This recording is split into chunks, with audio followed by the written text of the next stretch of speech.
கேட்டுக்கிடுங்க, ஓகேவா? சுகருக்கு மாத்திரை இன்சுலின் போடக்கூடிய எல்லாரும் கண்டிப்பாக இந்த டெஸ்ட்டை கண்டிப்பாக நீங்கள் என்ன பண்ணணும், பண்ணி பார்க்க வேண்டும். சரியா?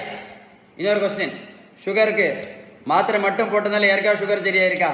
சொல்லுங்களேன். கெட்ட கொலஸ்ட்ராலுக்கு மாத்திரை மட்டும் போட்டதால யாருக்கா சரியாச்சுதா? ப்ரெஷருக்கு மாத்திரை மட்டும் போட்டதால யாருக்கா ப்ரெஷர் சரியாச்சுதா? சொல்லுங்களேன். பிசிஓடி பிசிஓஎஸ்க்கு மாத்திரை மட்டும் போட்டதால யாருக்கா சரியா இருக்கா? சொல்லுங்க. ஃபேட்டி லிவருக்கு மாத்திரை மட்டும் போட்டதால யாருக்கா ஃபேட்டி லிவர் சரியாச்சுதா?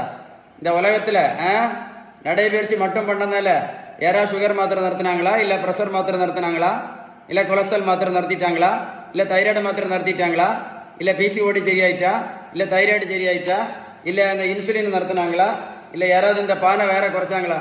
கமெண்ட்ஸில் எழுதுங்க சார், எழுதுங்க, கமெண்ட்ஸில் எழுதுங்க. வெந்தயம்,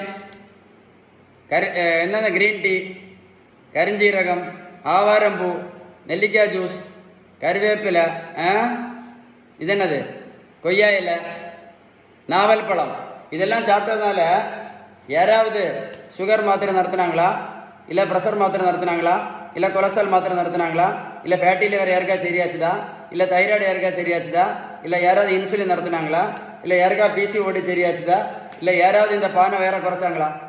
ஒரு நாளைக்கு நல்லா கேட்டுடுங்க, ஒரு நாளைக்கு 4 மாத்திரை சாப்பிட்டா ஒரு வருஷத்துக்கு மட்டும் 1460 மாத்திரை நிறைய பேர் சாப்பிட்டுட்டு இருக்காங்க. நல்லா கேட்டுடுங்க. சுகர், ப்ரெஷர், கெட்ட கொலஸ்ட்ரால், உடல் பருமன், fatty liver, PCOD PCOS, hormone பிரச்சனை, மாதவிட பிரச்சனை எல்லாம் ஒன்று தான். இந்த எல்லாத்துக்கும் ஒரே ஒரு காரணம் தான், ஒன்றே ஒன்று தான். அதுக்கு பேர் தான் இன்சுலின் ரெசிஸ்டன்ஸ். பேப்பரை எழுதி வச்சுக்கிடுங்க. இந்த இன்சுலின் ரெசிஸ்டன்ஸை சரி பண்ணணும்னா ஒரே ஒரு வழி தான், 2 வழி கிடையாது. அதுக்கு பேர் தான் பேலன்ஸ்டு டயட். நீங்கள் பேலன்ஸ்டு டயட் கரெக்டாக ஃபாலோ பண்ணலேன்னு வைங்களேன், முதல்ல 2 மாத்திரை, அப்புறம் 4 மாத்திரை, அப்புறம் 8 மாத்திரை மட்டும் இல்லை. இன்றைக்கி நிறைய பேர் பார்த்தீங்கன்னா ஒரு நாளைக்கு 10 மாத்திரை 15 மாத்திரையும் போட்டுட்டு கூட என்ன பண்ணிட்டு இருக்காங்க, இன்சுலின் சேர்த்து போட்டுட்டு இருக்காங்க. இந்த பெரியவங்களுக்கு பாருங்க 42 கிலோ வெயிட் குறைச்சிருக்கோம். 128லேருந்து 86 கிலோ. ப்ரோட்டீன் பவுடரும் கொடுக்கல, மாத்திரையும் கொடுக்கல, ஜூஸும் கொடுக்கல, ஊசியும் போடல. இந்த பெரியவங்களை போய் நான் ரோட்டில் போய் நான் ஓடக்குன்னு சொல்லலை. நான் கொடுத்தது எல்லாமே பேலன்ஸ் டயட் மட்டும்தான். நான் சொன்ன இன்ஃபர்மேஷன் உங்களுக்கு உண்மையிலே யூஸ்ஃபுல்லாக இருந்தால் கமெண்ட்ஸில் எஸ்ன்னு டைப் பண்ணுங்கள்.